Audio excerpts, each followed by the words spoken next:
नेपाल सरकार हाम्रो उद्धार गर्नु पर्यो। हामी यहाँ फसिम हामी गुफामा बसिरहेछौँ।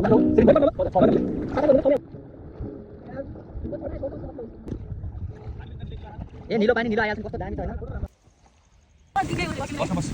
नेपाल सरकार हाम्रो उद्धार गर्नु पर्यो। हामी यहाँ फसिम हामी गुफामा बसिरहेछौँ। 4 दिन 4 रात भइसक्यो। निगालोको टुसा खाएर बसिरहेछौँ हामी।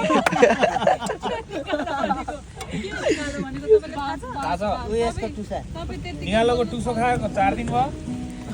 4 दिन भयो। सरकार केटीहरू मोमो खान्छु भनेर यहाँ हत्या यो जङ्गलमा म कहाँबाट लिएर बिहार र फिल बोलेर होइन ला होला दैले जिम्मेवारीले खिच्यो केटा अरु त्यसले चाहिँ खिच्दैन जिम्मेवारीले खिचिए त देख्दैन